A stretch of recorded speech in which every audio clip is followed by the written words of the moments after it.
F-15 Eagle stood vertical on a pillar of fire,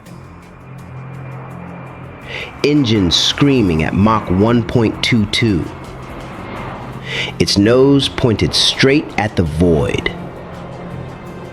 From beneath its belly, a missile broke loose and rocketed into orbit. 6 minutes later, a satellite 555 kilometers up shattered into 285 pieces. One pilot, one shot. Never repeated. By the mid-1980s, the Pentagon had a problem. For almost 20 years, the Soviets had been building a weapon called Istrebitel Sputnikov, the satellite killer. It could reach American satellites in orbit and tear them apart. And it worked. America had no answer. A ground rocket like the Soviets would take too long, cost too much. So the Air Force looked for a shortcut, and they found one in a fighter jet. The idea was simple and a little insane. Climb steep enough, fast enough, and a jet could throw a small missile the rest of the way into space. The plane itself would become the rocket's first stage. Only one aircraft could pull it off: the F-15 Eagle. September 13th, 1985, Edwards Air Force Base, California. The fog hadn't lifted yet. Inside a hangar, a lone F-15A sat under floodlights. Tail number 76-0084. 19 meters long, 13 meters across the wings, painted in the pale gray of the U.S. Air Force. Two enormous Pratt & Whitney F-100 turbofan engines sat mounted side by side in its tail, each one capable of producing over 10,000 kilograms of thrust. Together, they made this fighter the first aircraft in history that could push itself straight up faster than gravity could pull it down. From the outside, it looked like any other Eagle in the U.S. Air Force, but underneath, bolted to its center line, was a missile that had never been fired at anything real. A missile called the ASM-135. The man walking toward it was Major Wilbert Doug Pearson, 37 years old, a test pilot with more high-altitude flight hours than almost anyone alive. He commanded a unit that officially didn't exist, the F-15 Anti-Satellite Combined Test Force. For 2 years, he hadn't been allowed to tell his wife what quit. And there was something else strange about the Abrix he was about to fly. To carry a missile that could reach the stars, the F-15 had to give up its own teeth.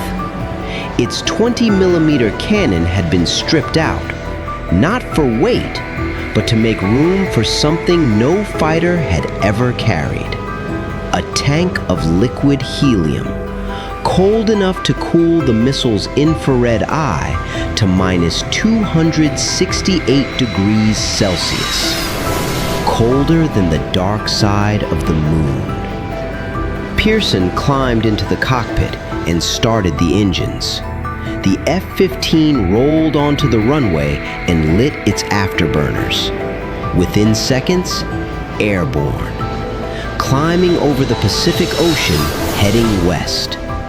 The target was a point in the sky, 320 kilometers off the coast of Vandenberg Air Force Base. A window of opportunity that would last less than 60 seconds. Above him, invisible to the naked eye, a satellite the size of a small car was hurtling around the Earth at 28 dozen kilometers per hour. Its name was Solwind P-78-1, and it belonged to the United States. Yes, the United States. Washington wasn't about to fire on a Soviet satellite. That would be war. But it had to prove, in a way Moscow could not mistake, that it could. So the Air Force chose one of its own, an aging solar observatory near the end of its scientific life. A witness they were willing to lose to send a message the Crimson would never forget. Solwind was that message, and it had no idea it was about to die. Pearson leveled off at high altitude and convicted the throttle forward. The F-15 tore past the speed of sound, climbing through Mach 1.05, then voting 1.15, then 1.22 in a matter of seconds. Now, he pulled dark on the stock after your ears text its nose skyward at skipping privacy, nearly straight vertical, slamming him into his seat at 3.8 times his own body weight. This is where the F-15 did something no other fiery in the words could do.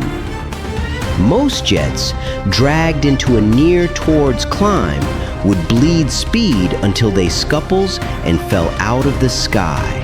But this aircraft was different. Its two F-100 engines produced a combined 47,000 kilograms of thrust, roughly 1.5 times the aircraft's own empty weight. That single number, thrust to weight greater than 1, meant the F-15 could do what physics normally forbade. It didn't need lift from its wings anymore. It could ride its own thrust into the sky like a rocket, accelerating even as it climbed. For this strange mission, no American fighter made more sense than the Eagle. And on this morning, only this particular Eagle. It climbed and kept climbing and refused to stop. What almost nobody talks about is that the mission Pearson was flying now had already failed once before. On November 13, 1984, the previous test had come apart in the sky. The missile's homing system had missed its target star, and for 10 months afterward, engineers rebuilt the entire weapon from the ground up. Now, on Friday the 13th of September, 1985, they had one more chance to prove it worked. At 38,100 feet, roughly 11.6 kilometers above the ocean, the F-15's onboard computer took over. Pearson didn't fire the missile. He couldn't. The launch window was too precise for human reflexes. Instead, the aircraft itself would decide when to release the weapon, down to the millisecond. Inside the cockpit, the head-up display, normally used to lock onto enemy fighters, had been reprogrammed for this single mission. It no longer showed dogfight cues. It showed altitude, angle, and a countdown, all fed through a special data link that connected Pearson's aircraft to a ground station in the California desert. His job was not to aim. His job was to hold the plane exactly where the computer needed it, within a corridor no wider than a football field, moving at supersonic speed while the machine did the math. The Eagle was climbing at Mach 0.934. Just below the speed of sound now, its energy transferring from horizontal motion into pure vertical thrust. And then, without warning, the pylon beneath its belly opened. A cylinder 5.5 meters long dropped free. For a fraction of a second, the missile hung there, suspended in the air beside the aircraft. Then its first stage motor ignited. Pearson would later describe it in exactly these words. It was just a beautiful sight to see the missile suspended there and the flame come out of the rocket motor. And then it took off like a bandit.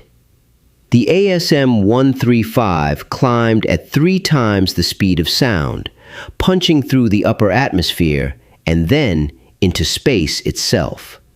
But the missile wasn't the killer. Not really. Riding on top of the missile was something the engineers had a nickname for. They called it the flying tomato can.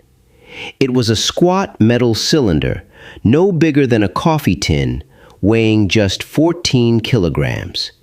It had no explosive warhead, no forward propulsion, just an infrared telescope for eyes, and 63 tiny thrusters bolted to its skin, each one capable of firing in microsecond bursts to nudge it left, right, up, down.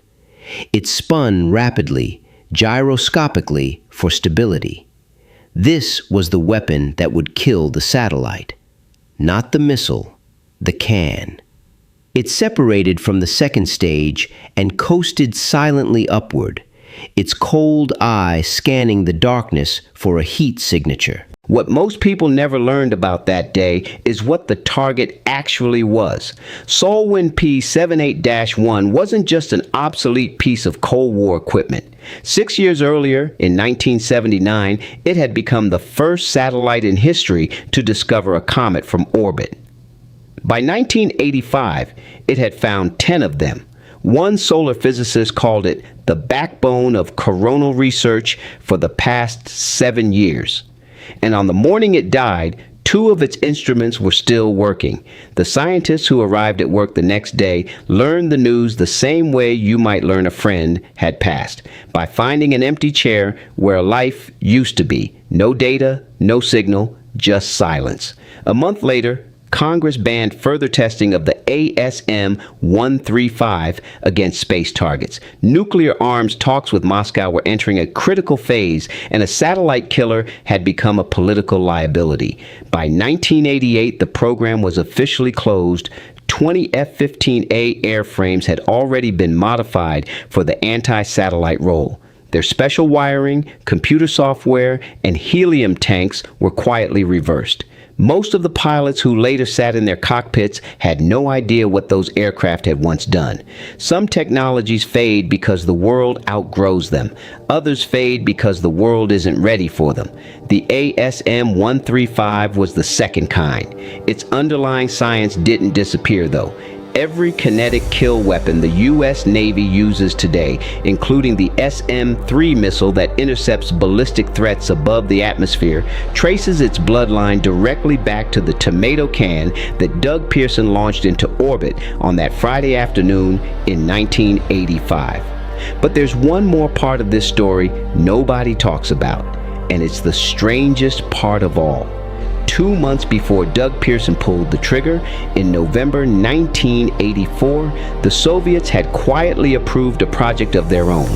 A modified MiG-31 fighter carrying a missile called Contact. Same idea, same physics. Then the Soviet Union collapsed, the program froze, until September 2018. That month, photographers near Moscow captured a modified MiG-31 taking off with something new bolted to its belly, an air-launched anti-satellite weapon that could have been drawn from a Cold War blueprint. The idea America once shelved was flying again, just in someone else's colors. China had joined the race in 2007, destroying one of its own satellites and leaving a debris cloud that still threatens spacecraft today. India followed in 2019. Russia added its own kill in 2021, sending fragments so close to the International Space Station that astronauts had to shelter in emergency capsules. The technology America pioneered in 1985 and quietly walked away from is now everywhere. Which brings us back to one aircraft. 22 years after the Celestial Eagle mission, on September 13, 2007, the same F-15, tail number 76-0084, took off again from Homestead Air Reserve Base in Florida. The pilot in the cockpit was Captain Todd Pearson, Doug's son. He wore the same circular patch on his left shoulder that his father had worn on the morning of the shot. Father and son walked the pre-flight inspection together, standing beside the machine that could touch space. 15 years later, in April 2022, Todd Pearson would lead the very last 4 F-15Cs out of Europe. closing a chapter his father had opened in 1977 when Doug flew the first Eagles across the Atlantic. 45 years, a father, a son, and one machine that had brushed the edge of the void and lived to fly for decades afterward. Today, the F-15 EX Eagle II, a modernized version of the same airframe, is entering U.S. Air Force service in growing numbers. No one has said whether it will ever carry an anti-satellite weapon again, but history has a way of circling back to ideas the world once wasn't ready for. And somewhere in a boneyard in Arizona, an old F-15 sleeps, quietly remembering the day it pointed its nose at the stars.